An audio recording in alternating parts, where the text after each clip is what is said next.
It's Woman Crush Wednesday, and we are, of course, gracing your screens. One lady is lovely in orange, the other one is the lovely lady in red. Aina, Riza Koyo, and Diana Master here to keep you company on today's episode of Smell the Coffee. How you doing, sweetie? I'm doing great, can't complain. We're halfway through the week. Already. Yeah, like we're living as soon as possible. It's going so fast. Yeah. But it is what it is. It really is what it is. It is what it is. So it's a brand new month. We are halfway through the year. Imagine. I can't wait for December. Oh, girl, now same. we can start saying December. Let's push. It's almost December. Yeah. Next month I have a wedding.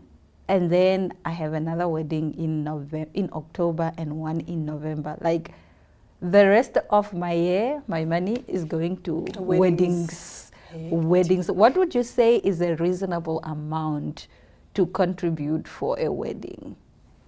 Whew. Yeah. Like as a gift or like if somebody invites you to their wedding, you must give something. Are you just gonna show up? Do you not have shame? I just get what's on their registry. There is no registry now. There's no registry. Or it has not been sent to you. Also for us is a bit weird because we do have a gift exchange or gift segment during the ceremony itself, but it's usually so chaotic. Okay. You don't want to give your gift then. Yes. Okay, because it's going to get lost in the chaos. It's going to get lost in the chaos. Sometimes it might be stolen by family members because the people take the gifts. The gifts are like, let's say it's usually when they have the prayer session to do like the official ceremony to welcome you to the home and to say, the food is here, these are the arrangements. During that official opening, that's when they also give the gift exchange. But then you come, you put your gift there in the open, and then so me as the bride, I only see that, oh, Diana brought a gift. I don't know. Maybe I saw Diana in the queue to come give a gift. Yeah. I don't know, but I don't know if it's Diana's gift or somebody else's gift Diana, that she's delivering. So it's a bit chaotic. And also, I feel like brides and grooms don't really pay attention then because it's a lot going on. Yeah. There are a lot of people. This one is saying what? This one is saying what? This one's want to pray. This one's want to shake your hand. I don't think people really focus at that ceremony, so I wouldn't recommend giving a gift. Okay, there. to be honest, I haven't given cash at a wedding before. Okay, I did. It was my cousin's wedding. It was 100 USD, which is about, 2.5? I speak under correction. Yeah. I speak under correction. But, so I wouldn't know because most of the weddings that I've gone to, it's just there's a registry, so you gift what's on the registry. Because the thing with cash is it's difficult, man, to know what is the right amount, what is the right amount. I would prefer giving my gift before the ceremony, actually, because I know Diana will remember that, oh, Aina gave me this, while things are still chilled. Yeah, you're right. I think actually giving the gift before the ceremony is great because and then you just show up to the party. You just show up to the party. That way you're not shameless. You've given your gift, but you know that your gift is not going to get stolen. It's not going to get lost in the chaos. You know that Diana is not going to give off your gift as hers. So yeah, you're right. I think just give the gift before the ceremony. That's what I'm planning to do. The wedding is in July, so I only have June now to give my gift. But I'm just wondering, previously I had a wedding and I gave 3K, but I was like, is that enough? I think it's more than enough. In this economy, 3K goes a long way. Yeah. Like for somebody to just... We buy a ship like for 3K. A ship is 3K down. You see? So they can buy a sheep. When you give a sheep is like, I don't know what the word for it is in English. I don't even think there is a word. When you give a cow at someone's wedding, a sheep is equivalent to a cow. I see. Yes. Okay. Yeah, so that's good. Yeah. It's what I was saying, like 3K, I think 3K is more than enough because this is 3K more than they had. You understand? Like even if they are rich and whatnot, that 3K is still an extra 3K. We'll still buy a box of Verve. Oh, exactly. Of Moet, it's more wet tea. It's Moweti and Shandon. Yes. Moet. No, Moweti. Moweti and Shandon. This man, who is the owner of it, was pronounced Moweti and Shandon. Yes, he was pronouncing it on Crazy. TikTok. So all of you who say Mowet, Moweti, Moweti, and and Shandon. Yeah, and Shandon. Moweti and Shandon. We open, without Shandon, yes, because it's yes, French Shandon. Yes. You learn something new It's every on day. TikTok. I'll show you now. You learn No. something new every day. But you see, my problem with Moweti is now if you go somewhere and you say, can I get Moweti? Everyone will just look at you like, and this one. It's That's like, the problem with these cars. Even, you can't, it's not BMW, it's BMW. oh, Yes, because it's German. you see? It's BMW. But then you can't go in and be like, no, I drive a BMW. Everyone will look at you like, what are you saying? Even yesterday, I did an interview at Tate Village. So a lot of people, there have been a lot of debate whether it's Tate Village or Tate. Village. And then yesterday, the owner said, no, it's absolutely not Tate, it's Tate Village. Now, when we say Tate Village, the uptown girlies are laughing at us. They are like, no, it's Tate. No, sweetie. No, sweetie, you're wrong. It's Tate Village. Village. But nonetheless, we'll be right back after the break where we're going to be talking about Shibe shits. Again.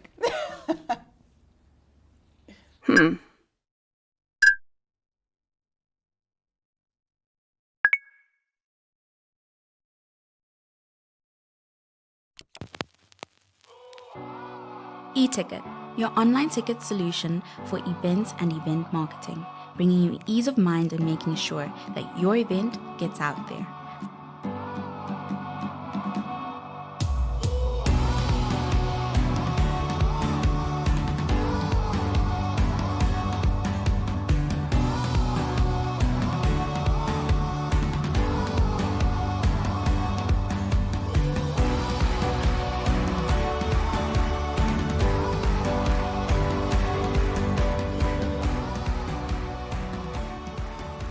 For more information, contact events@nhh.com.na.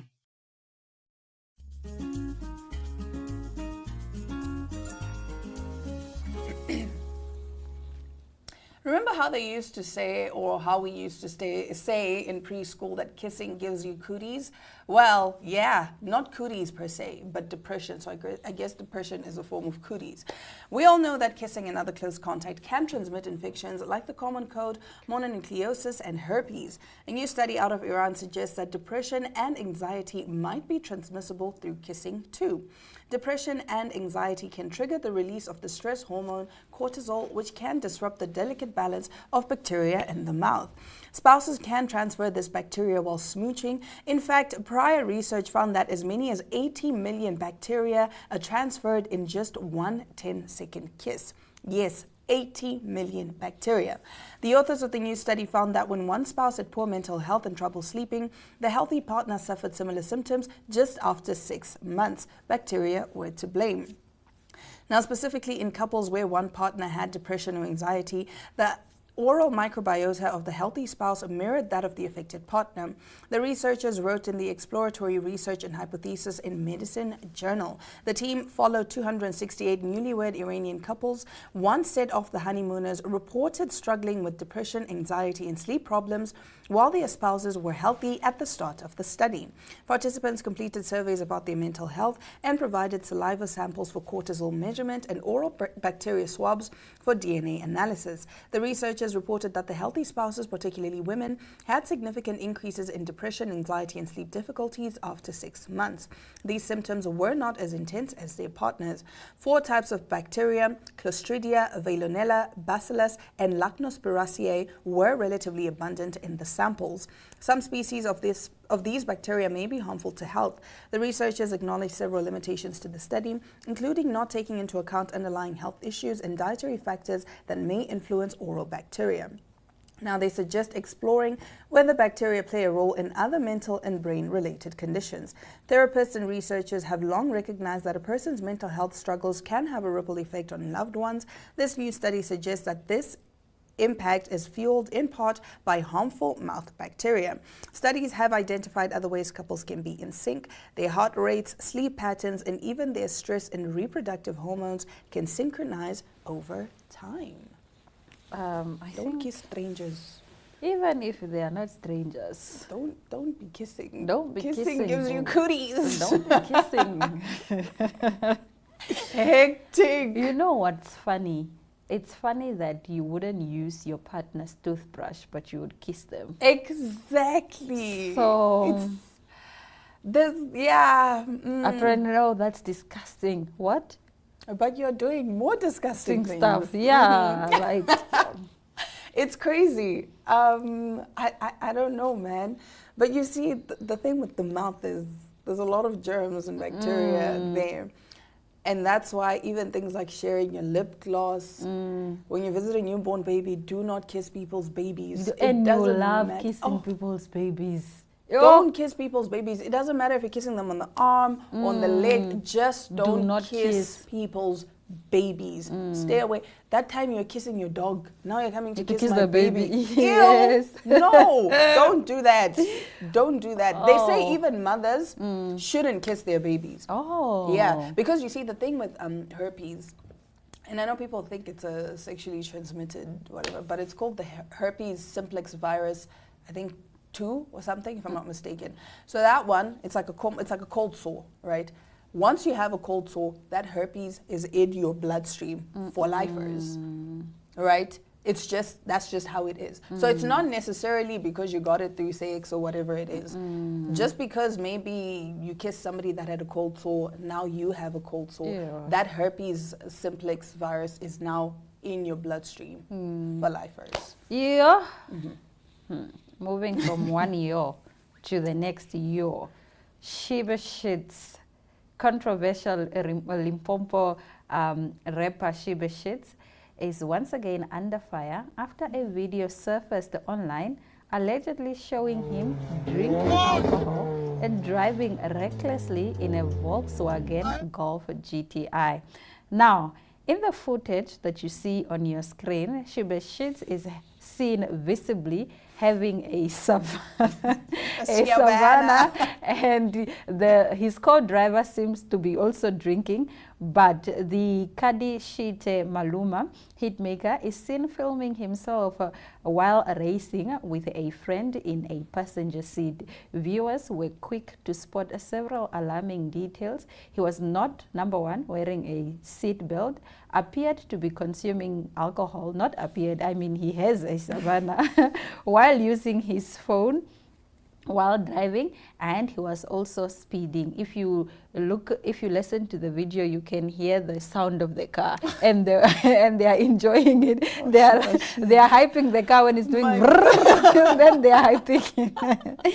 So nonetheless, this video has sparked widespread outrage on social media, with many South Africans calling for police intervention. He never learns, one user commented, while others voiced concerns that Sheba Shits poses a serious threat to public safety.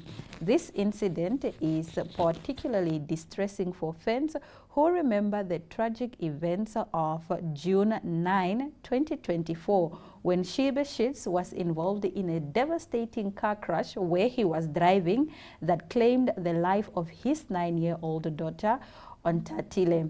The rapper suffered serious injuries in that accident, which many believed would mark a turning point in his life. However, critics now argue that his recent behavior reflects a continued lack of responsibility and growth. Authorities have yet to confirm whether legal action will be taken, but public pressure is mounting for swift and decisive consequences. You know, I was about to say, remember the Jub Jub accident? That's what I was going to reference, and that's what I thought you were going to reference when you said, it's the fact that he was involved in a car accident that claimed the life of his daughter, and left him with serious injuries. Now he's still drinking Savannah, driving without a seat belt. He has no trauma. No trauma whatsoever.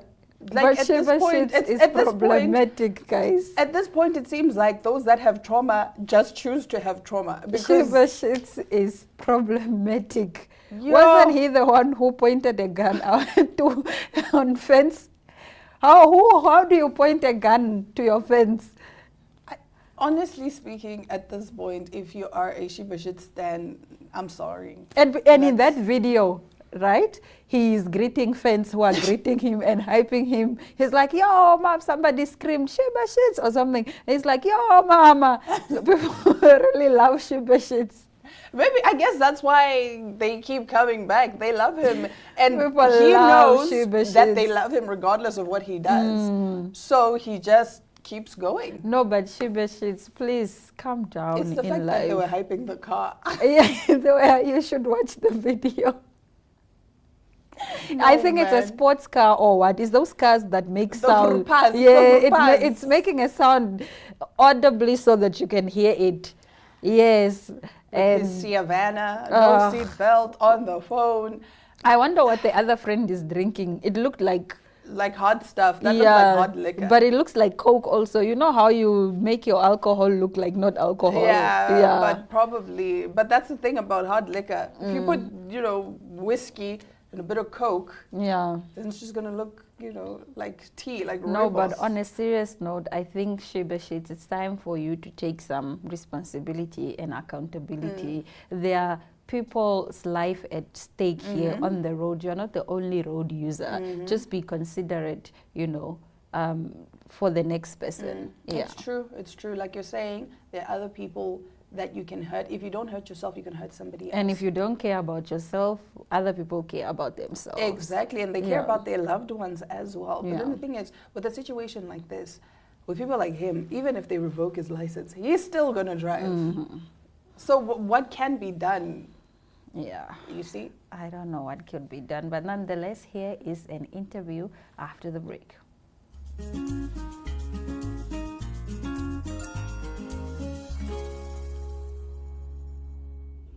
Airbnb are more than a stay, it's an experience. Today I am joined by the gorgeous Phenombili Shapumba. She is the manager right here at Topewa Airbnb, and she's going to be telling us all about, how you can make this place your home away from home. Topewa, Phenombili, how are you doing? I'm good. How are you doing, Aina? I'm fantastic. So tell us a little bit about yourself and a bit about, the Topewa Airbnb.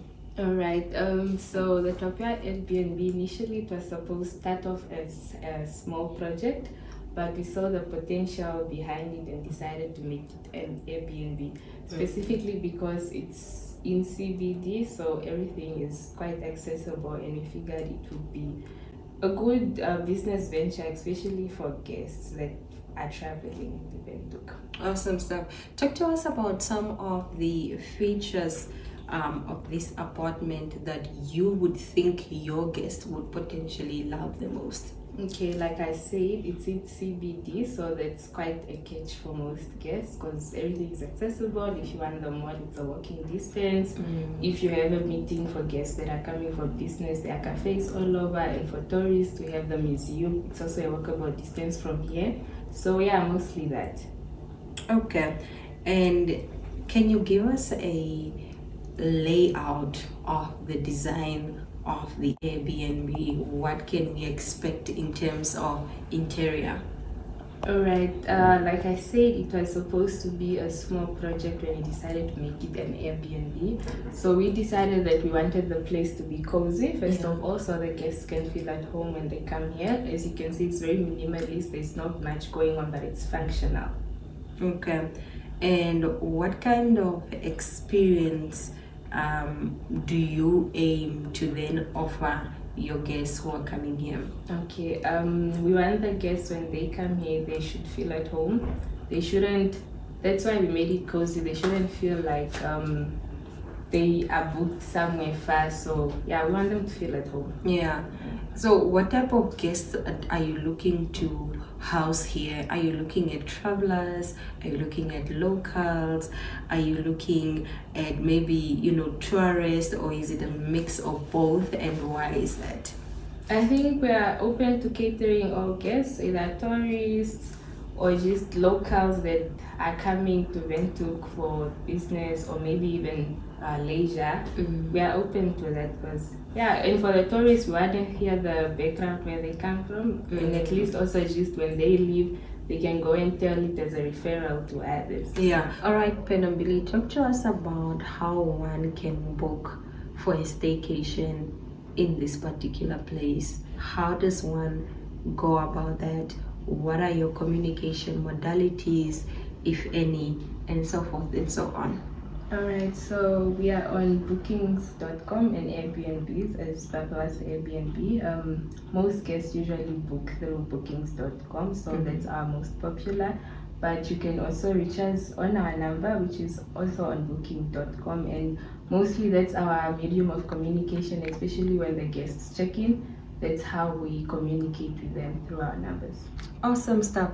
I want you to talk to us about some of the finishing touches in the Twapwa Airbnb. Like, what makes it a standout? I know you've mentioned that it's cozy, but so then what are some of the finishing touches that you have used just to, enhance, be it the lighting perhaps of the place, maybe to beautify it more, and so forth and so on? What are some of the unique touches that you have put in place to ensure that the place then comes together wholesomely? Okay, it's a very modern apartment, first of all, and it's fully furnished. We do have a washing machine, we have an oven if you want to grill something. We also have a functional fridge, and also for the bedrooms, we made sure to get the quality sheets for our guests because they deserve the best. Nice. Yeah. Awesome. What has been the most rewarding part of being an Airbnb host? Perhaps you can share some of, the moments and light-hearted stories between you and your guests, and just things that you would feel or think they make this experience for you as a host worthwhile. Okay, I think firstly it would be seeing guests give positive feedback. Just for a guest to say, oh no, I really enjoyed my stay here, it was lovely, I was comfortable. That's number one. And also second, having guests being comfortable with you to just even if they want a tour of the city, they can ask, oh, could you link me up with this, or how do I go about that? Having guests being comfortable with you, Awesome stuff. With any business challenges, what should you say are some of the challenges that you have encountered in the short-term rental business? Okay, first it's the juggling between having guests signing out and then guests that have to get checked in, especially at a short period of time. So now you have to be on top of things and rush things to make the apartment cleaner for the guests that I have to check in, so that can be a bit tricky. And also the last minute booking sometimes, because you'd have guests just book the night prior and they want to come the next day, so now you have to come and see if everything is in order here. That can also be tricky. Okay, speaking of maintenance and cleaning and ensuring that the place is ready for the other guests, how do you then maintain this place? Do you have somebody who comes in and does your laundry? Do you do it yourself? Do guests need to do it themselves in terms of, services within the Airbnb? Walk us through that process. Oh no, we do have a cleaning team that comes in when guests have checked out. So they come in, they clean, wash the sheets, tidy up the place, just so they can ensure that the next guests that book in, they have a comfortable stay. Awesome. Well, we'll be right back. Please do stick around after the break.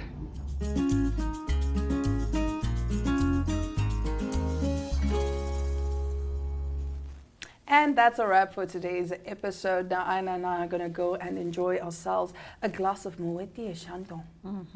Until tomorrow, all our love, all our light, and au revoir.